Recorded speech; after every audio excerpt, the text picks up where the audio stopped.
പലർക്കും വേണ്ടി പലതും നേടി എന്ന് അവകാശപ്പെടുന്ന പ്രവാസികളെ, എനിക്ക് വേണ്ടി ഞാൻ മരിച്ചു പോകുമ്പോ എന്താ കൊണ്ടുപോകാൻ ഞാൻ നേടിയത്? ഈ ചോദ്യം നമ്മെ ചിന്തിപ്പിക്കണം. ഈ ചിന്ത എന്നെ അലട്ടണം. ഇന്ന് ഞാൻ മരണപ്പെട്ടു കഴിഞ്ഞാൽ ഒരു വേള എന്നെ എന്തു ചെയ്യും? എന്റെ വസിയത്തൊക്കെ ഉണ്ടെങ്കിൽ എന്നെ ഇവിടെ തന്നെ അടക്കണം എന്ന് ബന്ധുക്കളോട് ഞാൻ പറഞ്ഞിട്ടുണ്ടെങ്കിൽ എന്റെ ഖബർ ഇവിടെ തന്നെ ഒരുങ്ങും. അതല്ല മറ്റുള്ള ആളുകൾക്കും എല്ലാവർക്കും താല്പര്യം കൊണ്ടുപോകാനാണോ അവർ വലിയ ചെലവുകൾ വഹിച്ചുകൊണ്ടൊരു നാട്ടിലേക്ക് എംബാർക്കേഷൻ പൂർത്തിയാക്കിയിട്ട് ഒരു നാട്ടിലേക്ക് ബോഡി എംബാം ചെയ്ത് കൊണ്ടുപോകും. അവിടെ ഖബർ ഒരുങ്ങി. പെട്ടെന്ന് എല്ലാം എന്തേ നേടിയത് പ്രവാസി? ആലോചിക്ക്. നമ്മുടെ ബോഡി ഒരു വേള നാട്ടിലെത്തുമ്പോ ആലോചിക്കണം, 10, 25, 30 കൊല്ലത്തെ അധ്വാനം കൊണ്ട് നമ്മൾ നേടിയെടുക്കുന്ന വീട് അന്വേഷിക്കുമായിരുന്നു. നമ്മൾ ഫോണിലൂടെ വാട്സപ്പിലൂടെ ചോദിക്കുമായിരുന്നു, ഇന്ന് ആശാരി വന്നോ? ഇന്ന് തേപ്പുകാരൻ വന്നോ? ഇന്ന് പണി നടന്നോ? ഓരോ സമയത്തും നമ്മുടെ ചിന്തയിൽ നമ്മുടെ വീടായിരുന്നു. ഉറങ്ങുമ്പോൾ ശരിക്കുറങ്ങാൻ കഴിഞ്ഞില്ല, ഭക്ഷണം കഴിക്കുമ്പോൾ രുചി തോന്നിയില്ല. എന്താണ്? പ്രവാസ ജീവിതത്തിന്റെ വലിയ സ്വപ്നമായിരുന്നു ഒരു വീടുണ്ടാക്കൽ. അങ്ങനെ ഒരു വീടുണ്ടാക്കിയ ഒരു പ്രവാസിയുടെ ചരിത്രം കേൾക്കണോ? എന്റെ ഒരു സഹോദരൻ ഒരു അനുഭവം എന്നോട് പങ്കുവെച്ചു. അദ്ദേഹം കേട്ട ഒരു ചരിത്രം എന്നോട് പങ്കുവെച്ചു. ഞാനത് നിങ്ങളോട് പങ്കുവെക്കട്ടെ. 40 കൊല്ലം പ്രവാസ ജീവിതത്തിൽ ജീവിച്ച ഒരു പാവപ്പെട്ട മനുഷ്യൻ.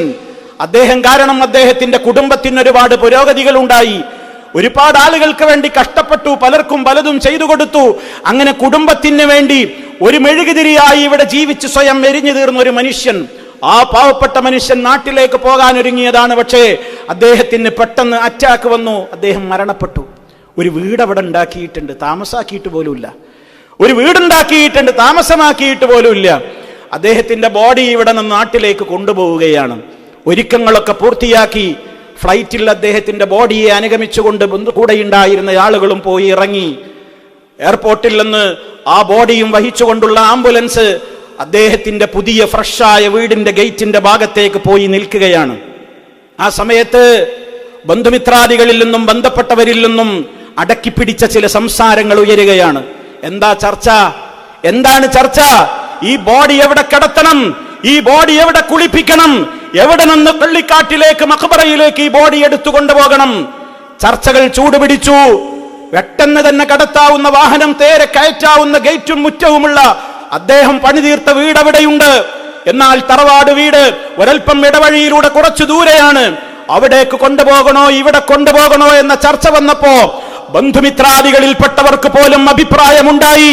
നാട്ടിലൊരു നടപ്പുണ്ട്, ഒരു വീട് പൂർത്തിയായി കഴിഞ്ഞാൽ അതിലേക്ക് ആദ്യം കയറ്റുന്നത് ഒരു മയ്യത്തായാൽ അത് ദുശ്ശകുനമാണ്. അതുകൊണ്ട് ഈ ബോഡി അങ്ങോട്ട് കയറ്റണ്ട, ഈ മയ്യത്ത് അങ്ങോട്ട് കയറ്റണ്ട, ഈ ബോഡി അങ്ങോട്ട് കയറ്റണ്ട. നാട്ടിലേക്ക് അദ്ദേഹത്തിന്റെ ചലനമറ്റ ബോഡി ആ മയ്യത്ത് വെക്കാൻ പോലും ബന്ധുക്കൾ സമ്മതിക്കാതെ അത് പഴയ തറവാട്ട് വീട്ടിൽ കൊണ്ടുപോയി കിടത്താലോ, അവിടെ കിടത്തിയിട്ട് അവിടുന്ന് കുളിപ്പിച്ച് അവിടുന്ന് കഫൻ ചെയ്ത് അവിടുന്ന് നമുക്ക് പള്ളിക്കാട്ടിലേക്ക് കൊണ്ടുപോകാമെന്ന് പറഞ്ഞ് അദ്ദേഹം പണി തീർത്ത ഫ്രഷായ തന്റെ വീട്ടിൽ മയ്യത്തിന് പോലും ഒന്ന് കയറിക്കിടക്കാനുള്ള അവകാശം നിഷേധിക്കപ്പെട്ടുകൊണ്ട് ആ പാവപ്പെട്ട മനുഷ്യൻ നാറടി മണ്ണിൽ ഇടം തേടി എന്നൊരു സംഭവം. സഹോദര, പ്രവാസ ജീവിതത്തിന്റെ നേർചിത്രമാണിത്. പലപ്പോഴും ആലോചിക്കണം, ചിന്തിക്കണം. എന്ത് നേടി?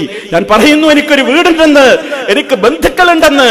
ആർക്കും വേണ്ടിവരില്ല നിന്റെ പണം നഷ്ടപ്പെട്ടാൽ, ആർക്കും വേണ്ടിവരില്ല നിന്റെ ഈ പ്രതാപം നഷ്ടപ്പെട്ടാൽ, ആർക്കും വേണ്ടിവരില്ല നിന്നെ.